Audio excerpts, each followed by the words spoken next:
Welcome to Garden Grounds. We'll get started in 15 seconds.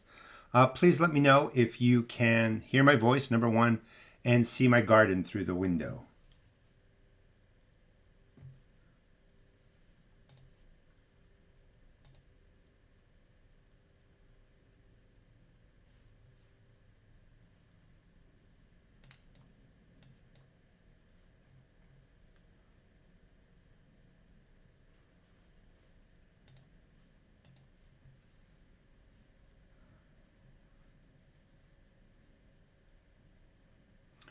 Okay, good. Just a couple technical things going on here. I see people can hear me. 10 seconds.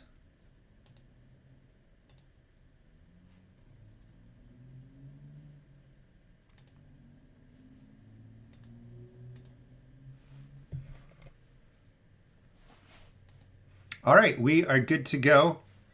So today is my public live. I do public live mentoring Q&As every second and fourth Thursday of the month at 11 a.m. It's called Garden Grounds. Today's light subject is going to be on refreshing your container soil, and I'll talk about that. And I almost missed this broadcast. It's just been nice. 50 degrees, 60 degree days. It was even 70 here 2 days ago. I'm in Maryland Zone 7. So I've been doing a lot of construction in my garden, and sometimes when I get started, I get distracted with time. So I'm glad I made it. So any questions that you have, please go ahead and throw them out. Just put question in front. Things get pretty busy here. I'll stay on for 30 to 45 minutes. But if you don't put question in front of your question, then it's hard for me to pick it out of the chat. So feel free to throw out any question you have with respect to gardening. Now is a great time for people to kind of, get their garden in shape for planting. And many of you are container gardeners. Couple of questions I always get. Do I need new container soil every year? Absolutely not. That's a huge waste of money. Number two, do I have to do anything to it? And sometimes for the first 2 or 3 years, you don't have to do anything to your container mix except add in some more organic fertilizers or compost and just kind of fluff it up. After about 2 or 3 years, I like to dump it out onto a tarp and then refresh that. And I'll talk about that a little bit in a second.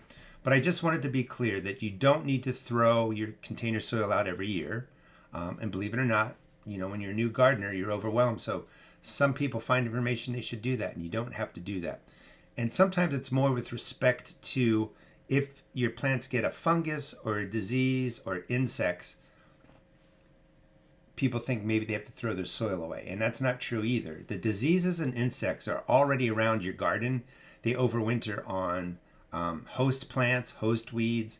Insects, burrow into the ground. They're in the woods.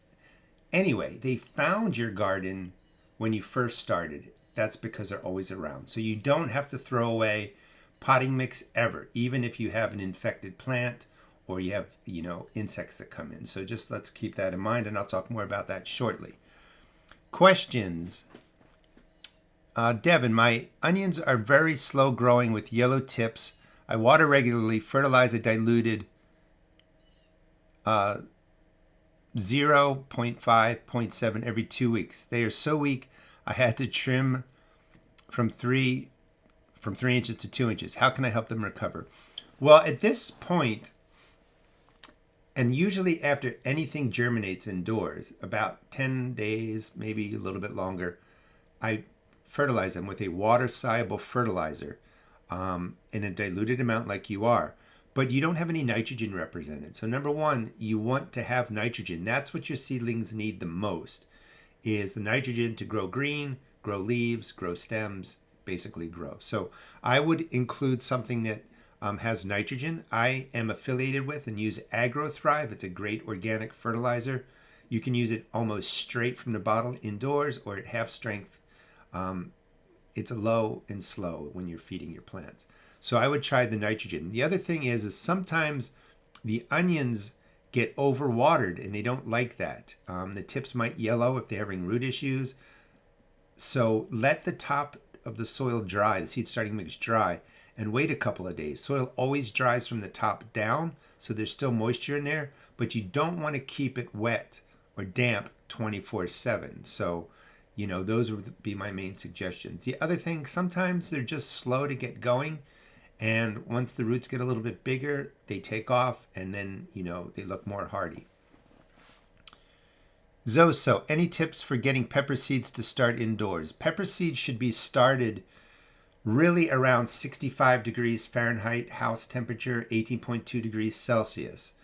Warmer is better, but all of mine germinate under my grow lights. The grow lights add a little bit of heat to the starting mix, so they germinate. If you're colder than that, a heat mat makes a big difference.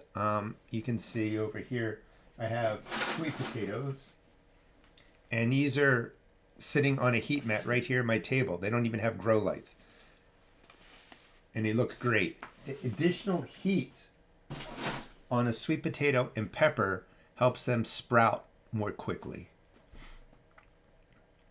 Dorothy, I make, and Zoso is a perk member. Let me just, so you'll see people with different colors, stars and circles. Those are perk members. I do what you see now, at least 4 or 5 times a month for an hour under perk memberships. And you can find that on my YouTube page in the video descriptions. And it's a smaller group. It's a wonderful group. And I do these Q&As, for somewhere between 20 and 30 people. Stay on for a full hour, have a light subject like we have today, and I'll just answer all your questions. It's a really good group. Dorothy, I make compost every year, but I'm not quite sure how to use it, especially as I add new materials. And how do I know if it's finished? So the finished materials usually end up on the bottom. And when you pick it up, it should have a sweet scent to no scent. And it should be really broken up and fine. You do want fully composted materials going into your beds if you're planting seeds. What do I mean by that? When you buy the bagged products, and actually let me put this link up. See if it works. That's a link for soil and fertilizers. I just did a video on how not to get scammed. That will walk you through. I actually go to a store, let you see the different fertilizers, talk about how to buy them, and also walk down the aisle where all the bagged soil products are and what's in there and how not to buy them. I appreciate it, JP. I'll get to your question in a second. So manures in bags, compost in bags, are usually not fully broken down. So if you put them in the top 2 inches of your soil, you try to direct seed, that compost, that manure is still decomposing. And the microbes are going to take nitrogen from your plant and you're going to get messed up plants. So you want fully broken down compost. And I have lots of videos on it if you want to kind of take a look at it. But it should be nice and brown, broken up, really fine, no odor to it, and it's usually on the bottom of your pile where the worms have worked through it. So fully composted material you can plant right in because it's completely broken down. There's no more activity. You can put 2 inches, 5 centimeters across your beds, mix it into the top 4 inches, 10 centimeters. That's a great way to use compost. With respect to the containers, you can put a couple shovelfuls into your containers, mix it through. If you are planting in the earth, a raised bed, you could dig a hole out, remove the soil for your transplants, put in, a third compost, a third of your native soil, mix that through, plant right into that. There's a lot of different ways to use it. If you're not sure if it's fully broken down, it's great to spread on your bed in the fall or like 60 days before you're going to be planting in there and just let the activity break it down further. You can also use mulch that's not fully broken down as a compost. So, when you're planting in direct seeding, and I just did a video on that too, I'll put that up later. You don't want to direct seed into compost that you're not sure again if it's fully broken down. So you plant into the ground, seeds into the ground. But if you're putting transplants in, you can use that compost that's fully broken down, not quite broken down, mystery broken down, whatever, as a mulch on top of the soil, because the plant roots are in the ground. The decomposing compost isn't going to do anything to the roots. That transplant will grow. As the compost breaks down and it rains, it'll wash nutrients into your soil. How's that for a long answer? All right, so if you want to do a super chat, I will take that question right away. So let's see. For JP, what seeds can I plant this month in zone 4 with the last frost date of June 11th. Cold hardy that can go into the greenhouse and handle frost or freeze. What temps does the greenhouse need to sustain for success? All right, so that's a big question. So your cool weather crops can take a frost and a freeze. And I have spinach that survived 8-degree Fahrenheit temperatures. That's really cold. Survived. In a greenhouse that's not heated, your biggest enemy is going to be, even if you put them out early, it's not going to be warm enough maybe for them to germinate. You really want the soil temperatures to get up to like 45 degrees Fahrenheit, 50 degrees Fahrenheit. That's like 10 degrees Celsius. That helps speed up the germination. The reason that we start indoors is to get things germinated in that nice 65-degree weather. And you can do a hybrid. You can bring your plants inside, seed them, let them germinate. As soon as you see a couple germinate, get them out into your greenhouse and into the light of the greenhouse. And you don't need the lights. That's one way to jumpstart it. But let me break your question down. Cold hardy plants, the most cold hardy that I'm aware of and I like planting are spinach, peas, arugula, and pak choi or bok choy, and any kind of Chinese cabbage. They are usually the plants that I get out first. In direct seeding them, you may still have frozen ground. They can take 3, 4, 6 weeks to germinate versus, a week inside. So the timing is a little bit. What temperature does the greenhouse need to sustain for success? The nights should really be above freezing, so it just doesn't slow down the growth of your plants. The day temperatures, if they're getting into the 50s, 55, 60 degrees, that is enough to really get your cool weather crops going and growing. They're going to warm up during the day. They're not quite getting to freezing at night. And you can start just about all your leafy greens that way. Lettuce, spinach, endive, kale, collards. You can definitely get started. Broccoli, cauliflower, Brussels, cabbages, all the cool weather crops can be started that way. So it's okay if the greenhouse drops below 32 for an hour or two, but you really want it to stay above and get going. Hopefully I helped answer your question. And JP just put out, if you need more information, I appreciate the donation. Please just ask for more elaboration and I'll get to you. All right. Let me find out here where I left off.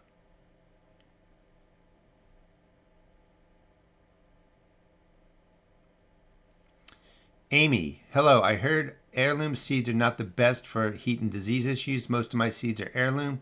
All my tomato seeds, do I need to worry? Note that wherever you heard that from, they're wrong, period. Heirloom just means it's a stable cultivar, meaning that if you take the seeds, you get that plant. And usually that plant has been around for 50 plus years. And all different varieties will have, different strengths and weaknesses. There's no general statement that heirloom seeds are bad for any reason. So you have nothing to worry about. If you're getting heirloom tomatoes that typically grow in colder climates, that heirloom variety may have trouble with the heat. Some of your tomatoes, like the Brandywines, are more susceptible to certain diseases, but if you don't get those diseases in your garden, you're not going to get that disease on that tomato plant. So it just varies, and you just research a little bit what you're looking for in that heirloom. All right, things are getting busy. Berkala, I have a bunch of rabbit manure from a friend. How should I use that in the garden? My soil is very heavy clay. I heard manure could improve that. Yeah, again, you want to make sure the manures you're using are fully broken down. But what you would be doing is scattering it across the top. And if you don't have a lot, just scatter it across the top and, let it break down and work into the soil. If you have a lot of manure, you're putting down an inch or two, and then you're working it into the top 6 inches, 8 inches of the soil, and you're just mixing it through. And it's perfectly fine to do that. All right, I want to thank Tiny Purple, who is a perk member. What can still be started from seed in Maryland Zone 7B? Also, what are your ratios for your raised bed soil? So the ratio, I'm not sure exactly what you mean by the ratio. I mean, generally speaking, I make a generic blend. I get 50% peat moss, 50% earth for my ground because I have heavy clay, mix it together, and I pretty much use that to fill the beds. Now, with that 50-50 mix, I might take 2/3 of that. When I have compost, 1/3 of compost. But that's my main mix that I would fill my raised beds with. And I might even fill it to the top, and then across the top, couple of inches, like I've been saying, I would put in the compost and mix it through. You only need compost really in that top 4-6 inches where the shallow roots grow. For Maryland, we have a long growing season, so technically you could start everything by seed now. They're not going to mature till later. The ones that may not do the best are peppers. They're a little bit slow growing, but you have time because it's going to warm up and it's still cold. So you start a pepper inside for 6 weeks, 8 weeks. You get it out later in middle of May or something like that. You still have time for it to grow. So you're not really behind. But all the cool weather crops, I'm direct seeding a lot of them now. So you could start all the cool weather crops.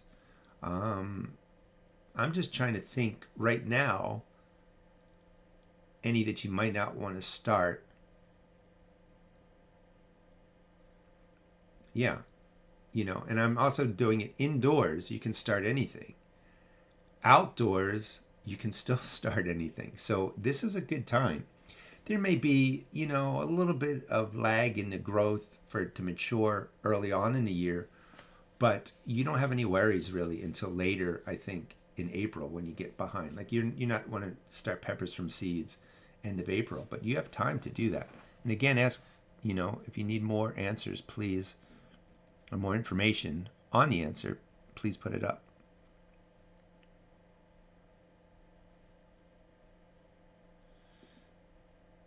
Let's see. Question, I'm planting a tomato. So again, and if I miss your question, please just put it out there again.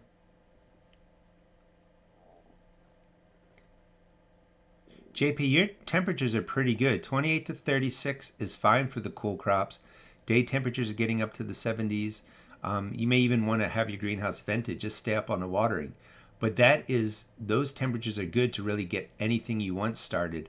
You'll get some beautiful transplants that way because the cool weather crops are going to grow more slowly with the cooler night temperatures. Sometimes indoors they get really tall and leggy and flop over because it's so warm. But you can really get started with just about anything. Again, they may be slower to germinate, but once they're going, they'll be good. And I might use a trick of letting, seed start indoors. As soon as you see one of the seeds pop, get it into your greenhouse. I'm planting a tomato plant in a 10-gallon grow bag and plan to add basil plants and marigold plants. Is that okay to do? Also, what do you think about mushroom compost? Mushroom compost is very good. People talk highly about it, and it's usually nicely broken down. You can certainly put a tomato plant in a 10-gallon pot. As that plant gets big, middle of the summer, it's going to require a lot of watering. So every other plant you add in there is going to take more water.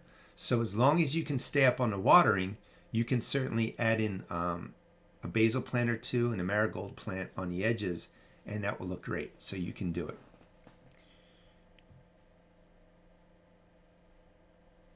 Green Garden Life is just saying you're new to my channel and you appreciate the information. Thank you very much. I really enjoy this. And a lot of my videos, sometimes, they're off topic and not the most popular. But my whole goal is to kind of document what I'm doing through the season. Every year I start over. And it's really geared to get you the information as quick as I can so that you can use it in your garden.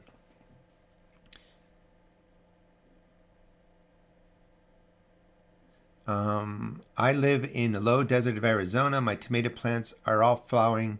What number of NPK fertilizers should I use at the moment? Thank you. So I don't pay much attention to that.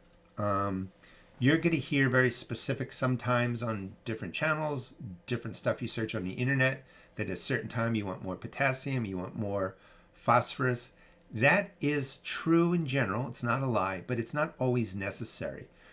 And the question being is what's already in your soil, NP and K wise. And if your plant's doing well, it's getting what it needs. And let's just say, for the example here, that tomato left as is with just however you feed it, it produces 80 flowers. If you go to trying to tweak the potassium and the phosphorus, maybe it gets 5% more flowers or 10% more flowers. It doesn't necessarily equate into anything significant that we notice with our eye.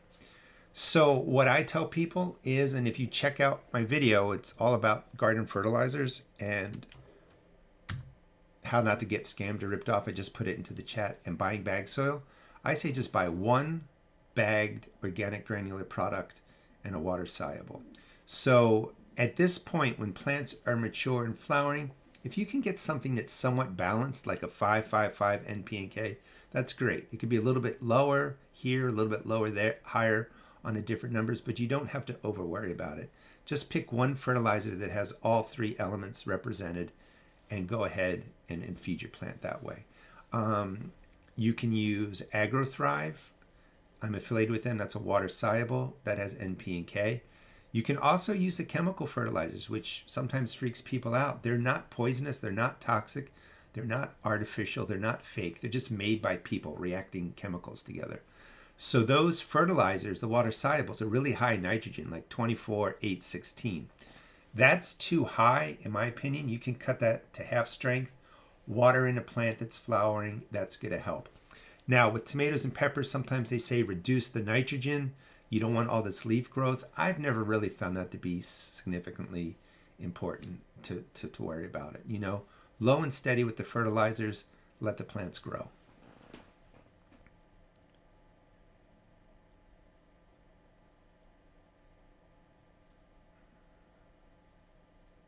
Just checking. Dorothy, should I stop mixing my compost 60 days before use? I usually stir in new material. I would. So if you're constantly stirring it, you're bringing in new material, and that doesn't mean that it's going to necessarily be bad, but you're just mixing stuff through. So at some point, you know, you want to stop adding new material, probably have a second bin for new material and start that one, and then just let that one break down. The key for compost is to really make sure you keep it moist. All right, let me get back to container refresh. So for a container refresh, and we were just talking about fertilizers for tomato plants, any organic granular fertilizer is going to work. A 4-3-3, a 5-2-3, a 3-4-2, it doesn't matter. So in your container, depending on how big it is, you could dump it out if you want. But if you can kind of get to the bottom, I usually put in, you know, for a 10-gallon pot, you know, maybe, I don't know, like this round or something where you can see my head, a handful of the organic granular, sprinkle it across, mix it all the way through. If I have organic compost, or, well, let's do it this way. If it needs maybe some more material to hold moisture, I might put in a shovelful of peat moss, mix that through. But if I have compost, I'll put a shovelful in that. I'm just mixing into the container more organic matter, peat moss, compost, some dry organic granular fertilizer. And if I feel like I want to add in more, another big handful of the organic granular. Just mix it through. If you have a big pot, I usually take out half, and then I put a handful or two of the organic granular on the bottom, some peat or compost, mix that through, add the top back in, and then do the same thing. All you're doing basically is fluffing it up, adding in the organic granular, the compost, the peat moss, combination of both, fluffed it up, it's ready to go. When I put in my plants, I'm going to water it in nicely with a water-soluble fertilizer.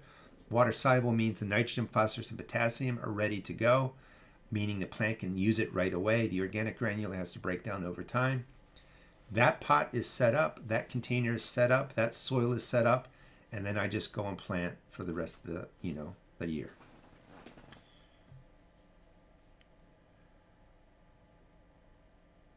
All right. Question, what do broccoli plants need to make heads? I'm in Florida 9B.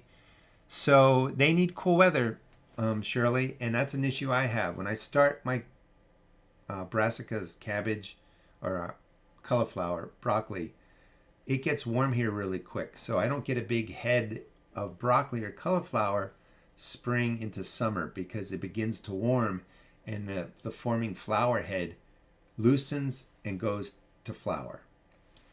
And that's due to heat. So it's going to be really hard for you to grow broccoli in Florida because you don't have a long enough cool period and cool nights. Once that soil temperature from the sun beating down on it is getting into the 80s and 90s and just the top couple of inches, the plant gets a signal to flower. So your best bet for broccoli is probably growing end of summer through your winter when it's cooler. But if you're trying to go spring into summer, it's probably never going to form a good head. The other thing that you can do is get shorter maturing varieties, but they're still affected by the heat.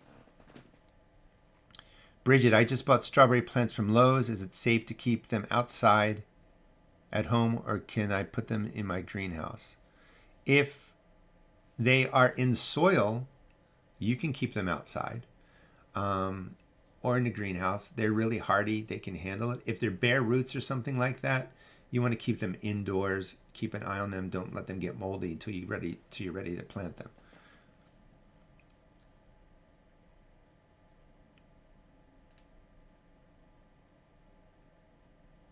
All right, just trying to catch up here. Bruce, I'm in zone 9B. I'm past my last frost. Can I start cukes and zooks outside? As long as your frost is gone, you can. If you might get a frost, you can still do that now. The thing about the warm weather crops, the cukes and zooks, well, you're 9B. So yeah, you're probably good. So my point was going to be is you're waiting for the soil to warm up too. Some people get out of that frost period, but the soil temperature is still like 40, 55 degrees. You want that soil temperature to be getting into the, above 65 degrees, that top couple of inches. And if it's warming up and the sun's beating down and the soil's warm, you can plant all your warm weather crops now. And the reason I said that is if the soil temperature is right, you put in a zucchini or cuke, 7 days or so, it's going to germinate. If it's a little bit colder, it may take 10, 14 days or longer. So just pay attention to the soil temperature. This way you're not over worried about why didn't my seeds germinate.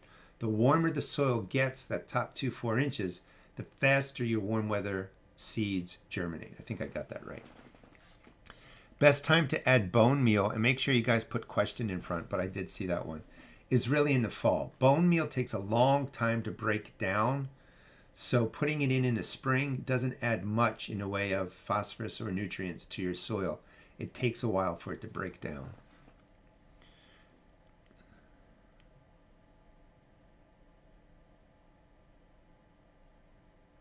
All right, I got to look through here and see where I left off.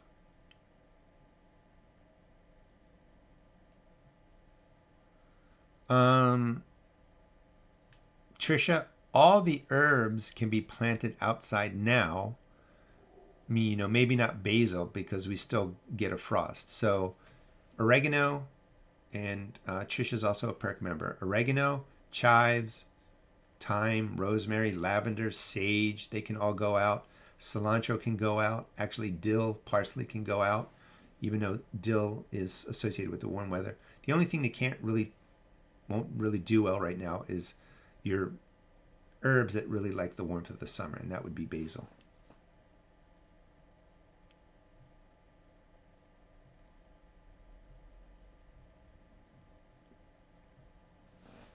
Yeah, you used to not show my face in videos. Now you see me right out of the garden. And I'm putting it more in videos now just so people can recognize my videos from other videos. And I'm also shooting the video a little bit differently, using my iPhone instead of a camera. And being a one-man show, it's just difficult to set up a tripod, talk, and then kind of go back and forth. It takes a long time to make these videos. So when I'm trying to get my garden going and shoot videos, it can take a long time to plant potatoes, is my point.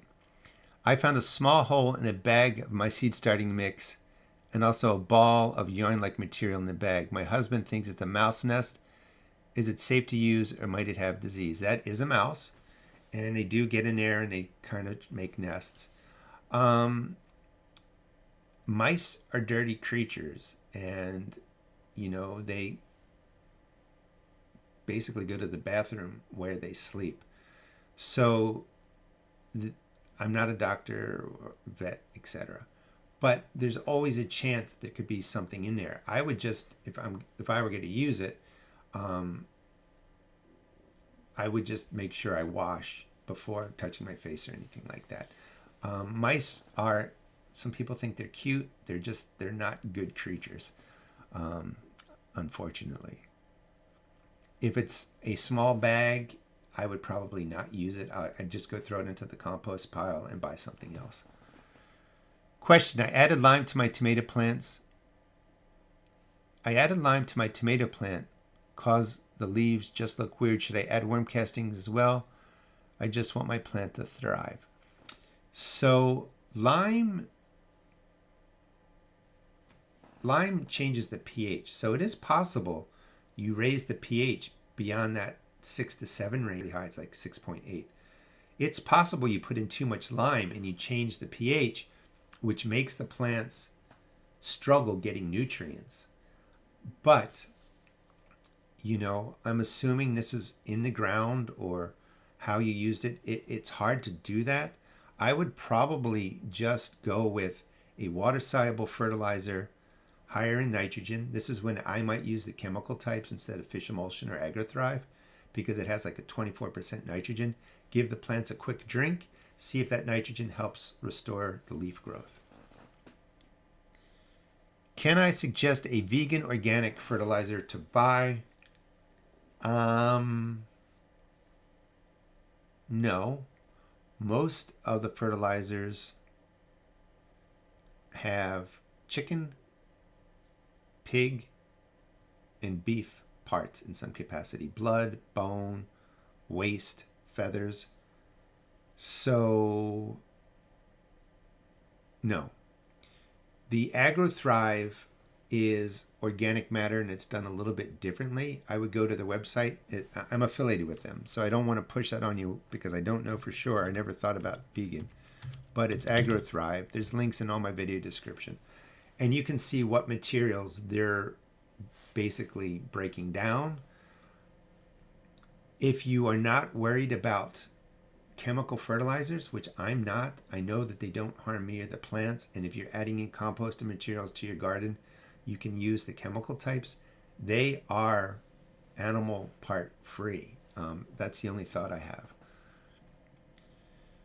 My seedlings, where are we at with time? Oh, okay, I'll stay on to 11:45. And again, this is my public Q&A every Thursday, every second and fourth Thursday of the month. 11 a.m. I do this public Q&A. I do have a perk membership where I do this 4 or 5 times a month in addition to this. And it's a small group, 20 or 30 people. And you can find perk memberships on my YouTube channel. Kay, my seedlings are like 3 weeks old. They have their sets of true leaves. Should I fertilize now with AgroThrive? I would. So I usually, generally speaking, germination. About 10 days later, a light water-soluble feeding. And AgroThrive is great to use. Tiny, for root vegetables, what nutrients do they need? I know to watch the nitrogen, but is the P and K that I want for onions, potatoes, turnips, carrots, radish, kohlrabi? That's the other thing. Like, I don't pay a ton of attention to that for the same reason I gave an answer earlier, is that our home gardens have various levels of NP and K already in the soil, and it depends on how much compost you're putting in, granular fertilizers. So usually the plants have plenty NP and K. And the interesting thing is compost is well below a 111 NP and K, period. And you can just use compost to feed a garden and the plants will thrive and do fine. So you're not really tweaking or adjusting the NP or K or other nutrients. Now, we all typically don't have a ton of compost to be able to do that. One day, maybe we have enough land, we can do that. So we add in supplements, and the supplements could be organic, it could be chemical. I don't feel any plant really needs a tweak in P and K or N if your fertilizers that you're using are staying around a 5.55 or lower, up or down a couple. That's just not overdoing it. When you talk about nitrogen, using the chemical types with the 24N really jacks up leaf growth, makes the leaves thinner, and that can be a problem. But if you're staying down, at that lower level, your plant should be fine. Onions bulb based on sun, hours of sun, so usually the fertilizers don't make a huge difference. Generally speaking, like when I'm doing potatoes, I will add in a chemical type fertilizer, 10-10-10, which has higher 10 P and K, phosphorus, potassium, because they are heavy feeders and they need more fertilizer. Besides that, I don't do much anymore. I used to put in triple phosphate and other things that could be organic or not organic depending on how it's mined or made. But I found it wasn't necessary. The 10-10-10 chemical type gives me the boost of the P and K when I need it. Otherwise, I stick with my organic ways, lots of compost, AgroThrive for the water soluble, and the plants do well. I've been dropping green material on wood chip paths during the growing season, and the top layers become beautiful compost. Yep. Still has some chips, not fully decayed, used for transplants. So wood is a challenge because if you have big wood chips mixed into the top 2-4 inches, it's still going to pull nitrogen from your plants. So I would use what you describe on top of the soil. Get your transplant in the ground, set up the hole however you want, and put that stuff on top. It's all going to rinse down and break down, and worms will grab stuff and pull it down. So it's going to get to your plants. I have to see the material. I just wouldn't recommend mixing that into the top 4 or 6 inches. Let the wood decay on the surface and wash into the root system.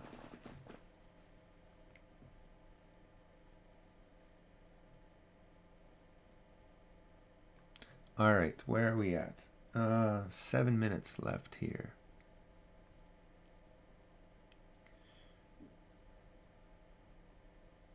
All right, so Tiny, I didn't add bone meal in the fall. Is there fast-acting alternative that I can add now? Are your sunflowers coming up? So my sunflowers aren't up yet. The beans aren't up yet. These are seeds that drop in my garden, and Tiny's a perk member. So we've talked a lot. So beans that overwinter just fall in my ground. Sunflower seeds that just fall in the ground. They pop up usually in the beginning of April, and they are the best beans and sunflowers I've ever grown, and they even take a little bit of a light frost. So the bone meal, I would, if you want something fast acting, then you want a water soluble fertilizer. If you want to stay 100% organic, then the chemical types aren't going to work for you, but they would work. But there's a product called More Bloom by Alaska. It's a 0-10-10 water soluble, and that is fast acting, and that would be effective, and that would work. And you don't have to overdo it, but you can just water in the space that you want. That's going to get 0% nitrogen, 10% phosphorus, 10% potassium in a water soluble form, which your plants can use right away. All right, I'm trying to see.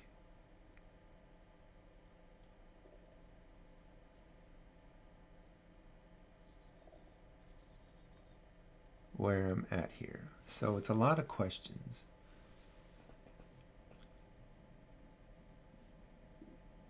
Give me a second.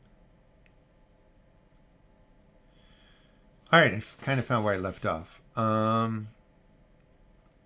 Remember, if you're not putting question in front, I may end up skipping you by mistake.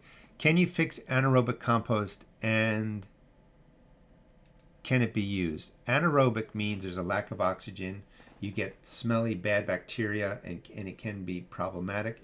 The best way to fix it is to actually fluff it up, add in some leaves or other material.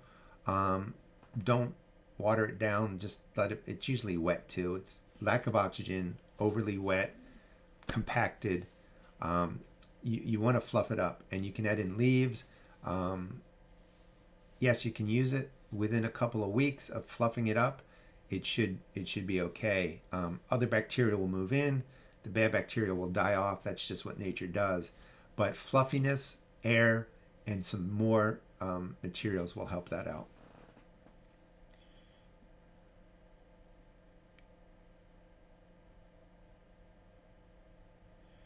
All right.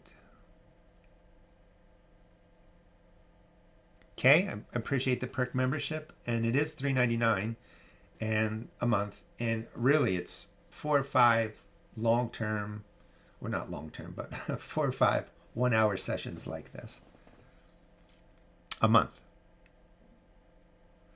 No question, but I saw this. If collecting rainwater, would there be any benefits adding back any calcium or magnesium before watering? No, just use the water as is. I mean, calcium you can get with lime, a light sprinkle across your garden. Using wood ash will do that. There's really no need to add that.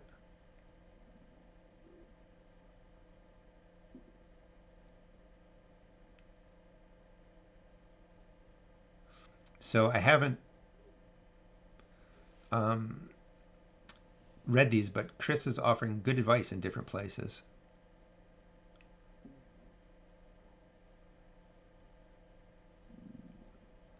Sean, my broccoli, again, you guys put questions in front. We got 3 minutes left.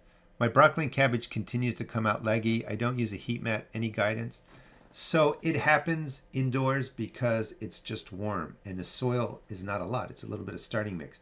So those roots stay warm. They get leggy because of the warmth, and there's not much you can do. What a trick is, as soon as you see them germinate, you can actually put them outside as long as it's above 32 degrees during the day. Let them grow there. It slows them down a little bit, and then you bring them in at night. The coldness will help them stay stocky. However, even if they're leggy and floppy, they kind of toughen up when you get them outside and they correct themselves. But it's due to the warmth.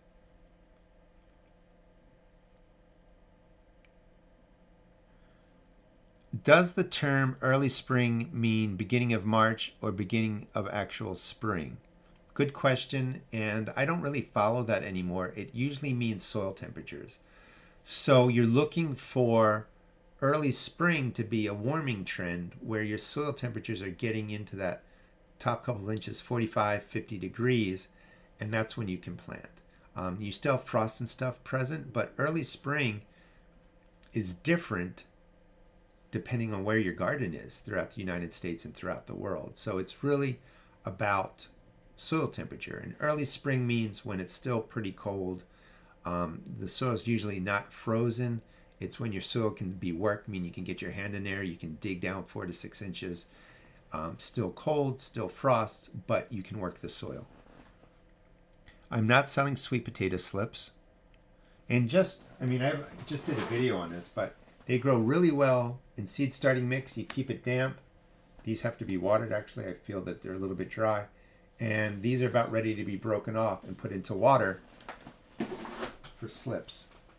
They're also covered in fungus gnats. Great. All right, we got to wrap up. Nina, she's also a perk member. I have a large bag of peat moss that has dried out. Yep, just re-moisten it and use it. It's going to take a little bit to get it moist because peat moss is hydrophobic when it totally dries out. But once it's moist, you can use it. What size container do I need to grow onion bulbs? If you're talking outdoors, you just need something that's about this deep. If it's only this wide, you put in 1 onion. But I've grown them in 10-gallon bags, 20-gallon bags, and it works.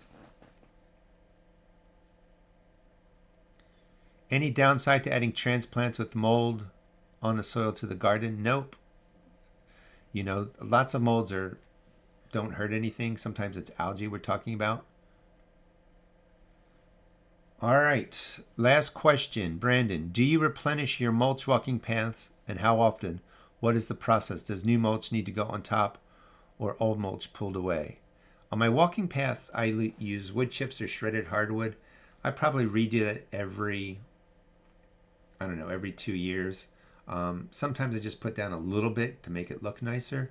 There's no process. If it's a walking path, just put down whatever wood chips or shredded hardwood or whatever you want. Let it do its thing. It will decay and it will seep into your garden. Roots will get to it and use it. But for walking paths, put down as much as you want.